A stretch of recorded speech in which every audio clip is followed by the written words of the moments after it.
सुहाने सफर का अब लीजिए आनंद। आपके लिए रोजाना बीजापुर से पुणे आरामदायक सुविधा के साथ रात 10 बजे बीजापुर केंद्र बस स्टैंड दात्री मस्जिद के सामने एसी स्लीपर साई कृपा ट्रैवल्स जो आपकी सेवा के लिए अब है तैयार। यात्रीगण इसकी बुकिंग और अधिक जानकारी के लिए गणेश ट्रैवल्स ऑफिस से संपर्क कर सकते हैं।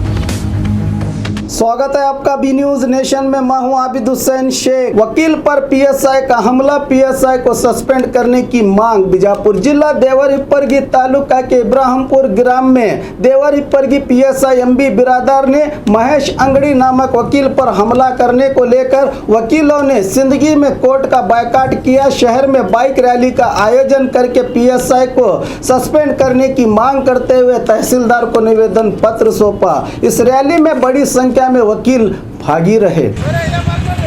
ಮಹೇಶ್ ಅಂಗಡಿ ಹೊಡಿಬೇಕಪ್ಪ ಅಂತಂದ್ರೆ ಅವ್ನ ತಾಕತ್ತು ನಾವು ನೋಡ್ಬೇಕಾಗ್ತದೆ। ಯಾಕಂದ್ರೆ ಒಬ್ಬ ನ್ಯಾಯವಾದಿಗೆ ಹಲ್ಲೆ ಮಾಡ್ತಾನಪ್ಪ ಅಂತಂದ್ರೆ ಅವ್ನ ತಾಕತ್ತು ನಾವು ನೋಡ್ಬೇಕಾಗ್ತದೆ। ಯಾವ ಉದ್ದೇಶಕ್ಕಾಗಿ ಹೊಡೆದ, ಯಾವ ಕಾರಣಕ್ಕಾಗಿ ಹೊಡೆದ, ಅವನನ್ನು ಯಾವ ಕಾರಣಕ್ಕಾಗಿ ಕಾಣೆ ತಂದ ಅನ್ನೋದನ್ನ ಸ್ಪಷ್ಟವಾಗಿ ಹೇಳ್ಬೇಕು। ಅಧಿಕಾರ ಕೊಟ್ಟವ್ರು ಯಾರು? ಒಬ್ಬ ನ್ಯಾಯವಾದಿ ಅಂತಂದ್ಕೊಂಡು ಹೇಳಿದ್ರು ಕೂಡ ಅವನ ಠಾಣೆಯವರಿಗೆ ಕರ್ಕೊಂಡು ಹೋಗ್ತಾನಪ್ಪ ಅಂತಂದ್ರೆ ಎಂ ಬಿ ಬಿರಾದರ್ ಅವ ನೌಕರಿ ಮಾಡ್ಲಿಕ್ಕೆ ಅನರ್ಹ ವ್ಯಕ್ತಿ ಅನ್ನೋ ಮಾತನ್ನ ಇವತ್ತು ನಾವು ಎಲ್ಲ ನ್ಯಾಯವಾದಿ ಖಂಡನೆ ಮಾಡ್ತೀವಿ। ಏನಾಗ್ಯದಪ್ಪ ಅಂತಂದ್ರೆ ಡೈಲಿನೇ ಎದ್ದು ಹೊಲ ಬೈದ್ರು। ಮೊದಲನೇದಾಗಿ ಎಂ ಬಿ ಬಿರಾದರ್ ಅವರು ಈ ಕಲಿಕೇರಿಯಲ್ಲಿದ್ದಾಗ ಇದೇ ರೀತಿ ಅಲ್ಲಿ ಸಾರ್ವಜನಿಕರಿಗೆ ಅನ್ಯಾಯದ ವಿರುದ್ಧ ಹೋರಾಟ ಮಾಡಿ ಅವರನ್ನು ವರ್ಗಾವಣೆ ಮಾಡಿ ಕಳಿಸಿದ್ರು। ಅವರ ಮೇಲೆ ಖಾಸಗಿ ಫಿರ್ಯಾದನ್ನು ದಾಖಲು ಮಾಡಿದ್ರು। ಆದರೂ ಮತ್ತೆ ಹೊಳ್ಳಿ ದೇವರಿಪ್ಪರಿಗೆ ತಂದಿದ್ದಾರೆ। ದೇವರಿಪ್ಪರಿಗೆ ತಂದ್ರೆ 1 ತಿಂಗಳ ಒಳಗಾಗಿದೆ ತಂದು ಅವನನ್ನು ಕರೆದುಕೊಂಡು ಅಮಾನತು ಮಾಡೋದಿಲ್ವೋ ಅಲ್ಲಿವರೆಗೆ ಕಾರ್ಯಕಲಾಪವನ್ನು ಬಹಿಷ್ಕಾರ ಹಾಕ್ತೀವಿ ಅನ್ನೋ ಮೂಲಕ ನಾವು ಈ ತಹಸೀಲ್ದಾರ್ ಮುಖಾಂತರ ಸ್ಪಷ್ಟವಾಗಿ ಹೇಳ್ತಾ ಇದ್ದೀವಿ। ಯಾವ ಒಬ್ಬರಿಗೆ ಕೂಡ ಕೋರ್ಟ್ ಹಾಕಿದ್ರೆ ಕೆಲಸ ಮಾಡಂಗಿಲ್ಲ। ಯಾಕಂತಂದ್ರೆ ಅವ ಮಾಡಿದಂಥ ಶಿಕ್ಷೆಗೆ ಅವ ಅನುಭವಿಸ್ಬೇಕು। ನಾವು ವಕೀಲ್ ತಪ್ಪು ಮಾಡಿಯಪ್ಪ ಅಂತ ಅರೆಸ್ಟ್ ಮಾಡಿದವು, ಅರೆಸ್ಟ್ ಮಾಡ್ಕೊಂಡು ಕೇಸ್ ಹಾಕಲಕ್ಕೆ ನಾವು ಬೇಡ, ನಿಂಗೆ ಹೊಡೆಯುವ ಅಧಿಕಾರ ಯಾರು ಕೊಟ್ಟರು?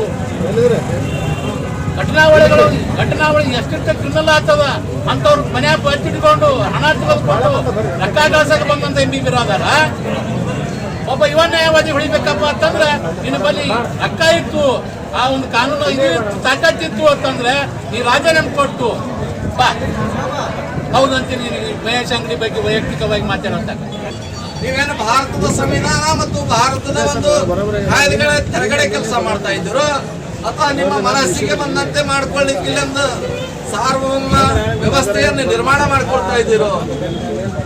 ಇವತ್ತು ಪೊಲೀಸರಿಂದ ರಕ್ಷಣೆ ಪಡಿಬೇಕಾದಂತ ಸಂದರ್ಭದೊಳಗ ಪೊಲೀಸರೇ ಮನ ಬಂದಂತೆ ಹಲ್ಲೆ ಮಾಡ್ಲಿಕ್ಕೆ ಈ ರೀತಿ ಮುಂದಡಿ ಇಟ್ಟಿದ್ದೆ ಆಗಿದ್ರ ನೀವು ಮುಂದೊಂದು ದಿವಸ ಏನಾಗ್ತೈತಿ ಪರಿಸ್ಥಿತಿ ಅಂದ್ರೆ ಬೀದಿ ಭಿಕ್ಷುಕರ ಸ್ಥಿತಿಯಲ್ಲಿ ತಿರುಗಾಡುವಂತ ಪರಿಸ್ಥಿತಿ ನಿರ್ಮಾಣ ಆಗ್ತೈತಿ। ಜನರು ಕೊಟ್ಟಂತ ತೆರಿಗೆ, ಜನರು ಕೊಟ್ಟಂತ ಹಣ, ಜನರ ಋಣದಲ್ಲಿರುವಂತವ್ರು ನೀವು ಕಾನೂನಾತ್ಮಕವಾಗಿ ಕೆಲಸ ಮಾಡಬೇಕು, ಕಾನೂನು ರಕ್ಷಣೆ ಮಾಡಬೇಕು। ಒಂದೊಮ್ಮೆ ಸಮಯ ಸಂದರ್ಭಕ್ಕೆ ತಕ್ಕಂತೆ ಏನಾದ್ರೂ ಅಪರಾಧ ಚಟುವಟಿಕೆಗಳು ಅಥವಾ ಕಾನೂನು ಬಾಹಿರ ಕೃತ್ಯಗಳು ನಡೀತಿತ್ತು ಅಂತಂದ್ರ ಕೇಸ್ ಮಾಡ್ಲಿಕ್ಕೆ ಅಧಿಕಾರ ಐತಿ। ಯಾವ ಮಗ ನಿಮಗಲ್ಲಿ ಅಧಿಕಾರ ಕೊಟ್ಟ ಕೈ ಮಾಡ್ಲಿಕ್ಕ ಇವತ್ತು ನೀವು ನಿಯತ್ತನ್ನು ಮೀರಿ ಕಾನೂನನ್ನ ಮೀರಿ ನಡೀತಾ ಇದ್ದೀರಿ। ರಕ್ಷಣೆ ಮಾಡಬೇಕಾದಂತ ಹೊಣೆ ಹೊತ್ತಂತ ಜವಾಬ್ದಾರಿಯುತವಾದ ಸ್ಥಾನದಲ್ಲಿ ಇದ್ಕೊಂಡು ಸಮಾಜದಲ್ಲಿ ನಿಜವಾಗ್ಲೂ ಯಾರು ವಿಚಿತ್ರಕಾರಿ ಘಟನೆ ಮಾಡ್ತಾರ, ಸಮಾಜ ದ್ರೋಹಿಗಳಿದ್ದಾರ, ಅಪರಾಧಿಗಳಿದ್ದಾರ, ಅನೈತಿಕವಾದಂತ ಚಟುವಟಿಕೆಗಳನ್ನ ಮಾಡ್ತಾರ, ಅಕ್ರಮವಾದ ವ್ಯವಹಾರಗಳಲ್ಲಿ ತೊಡಗಿದ್ದಾರ, ಅವ್ರ ಜೊತೆ ಶಾಮೀಲಾಗಿಬಿಟ್ಟು ಪರ್ಸೆಂಟೇಜ್ ವ್ಯವಸ್ಥೆ ಇವತ್ತು ಆರಕ್ಷಕ ಇಲಾಖೆ ಒಳಗೆ ಬಂದೈತಿ। ನ್ಯಾಯಾಲಯದ ಅಂಗವಾಗಿ ಇವತ್ತು ನ್ಯಾಯದ ಪರವಾಗಿ ನೀವೆಲ್ಲರೂ ಎಷ್ಟೋ ಸಾರಿ ಅನ್ಯಾಯಕ್ಕೊಳಗಾಗಿ ಬಂದಾಗ ನೆನಪಿ ಬರೋದು ನ್ಯಾಯವಾದಿಗಳು. ನ್ಯಾಯವಾದಿಗಳ ಹತ್ರ ಹೋದ್ರೆ ನಮ್ಗೆ ಒಂದು ಸಲಹೆ ಸಹಕಾರ ಸಿಗ್ತೈತಿ, ನ್ಯಾಯ ಸಿಗ್ತೈತಿ ಅಂತ ಹೇಳ್ಬಿಟ್ಟು ನಾವಿಲ್ಲಿ ವೃತ್ತಿಯನ್ನು ಮಾಡುವಂಥದ್ದು, ನ್ಯಾಯದ ರಕ್ಷಣೆ ಮಾಡುವಂಥದ್ದು. ಇವತ್ತು ಸಹಜವಾಗಿ ನಮ್ಮದೇ ಊರಿನೊಳಗ ನಮ್ಮ ನ್ಯಾಯವಾದಿ ಸಹೋದರರಂತ ಮಹೇಶ್ ಅಂಗಡಿ ಅವರು ಸಹಜವಾಗಿ ಒಂದು ರೆಸ್ಟ್ ಮಾಡ್ಕೊಂಡು ಕೂತಾರಂತ ಸಂದರ್ಭದೊಳಗ ದೇವರಿಬ್ಬರಿಗೆ PSI ಅವರು ಬಂದು ಅಲ್ಲಿ ಬಂದು ಅಸಹಜ ರೀತಿಯಲ್ಲಿ ನಡವಳಿಕೆಯನ್ನು ತೋರಿಸಿಬಿಟ್ಟು ಕಾನೂನನ್ನ ಗಾಳಿಗೆ ತೂರಿ. और खबरों के लिए देखते रहिए B news nation. News nation के लेटेस्ट न्यूज़ों को अपने मोबाइल में देखने के लिए यूट्यूब में बी न्यूज नेशन के चैनल के सब्सक्राइब आइकॉन को दबाएं और फिर बेल आइकॉन को दबाने पर आप लेटेस्ट न्यूज़ों को देख सकते हैं।